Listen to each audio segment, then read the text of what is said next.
10-Step Rites of Passage program is a very unique program in the sense that it really provides comprehensive services for our young people. 95% of the young men that we are dealing with, they're growing up in a single-parent home.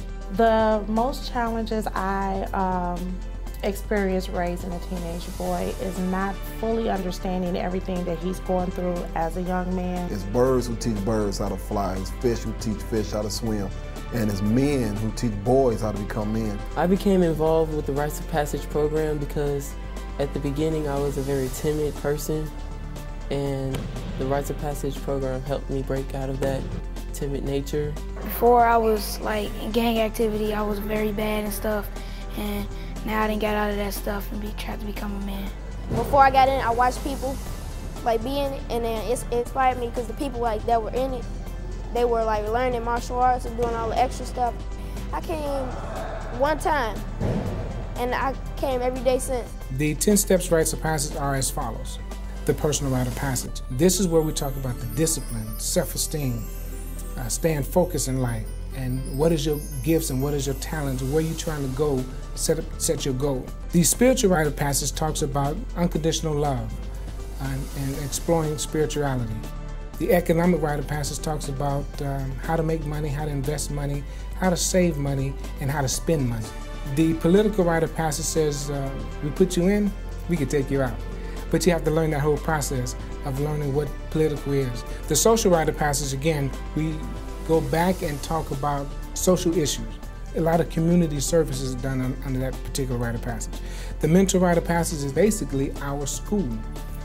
Talk about education, how to take a test, how to study.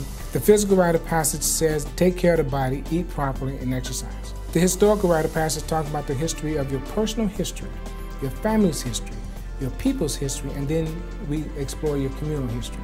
The cultural rite of passage is simply what the Temptation said. It's the way you do the things you do. The emotional rite of passage says emotions do not dictate your behavior. Emotions are designed for one thing, and that's simply to tell you how you feel. Instead of being around negativity, they know how to choose their friends more wisely and things to say that don't necessarily cause them to get into confrontation. This program helps the community as a whole because it's helping young boys become men. They're teaching them how to take the right path instead of taking the wrong path. Before the program, I was actually with like boys that were involved with gangs. But then when I got in the program, I started not hanging with them. I started hanging with the boys from Rites of Passage because they were in the right zone to go. This program I would like to see expand. It's a great opportunity for your kids to learn different things. Just look at your child before being in the program and after maybe a few months of being in the program. They feel better about themselves. The program itself is just so awesome. It should be something that's mandatory because this is something that's going to be with these young men for the rest of their lives. I really feel that this program should have been around a long time ago.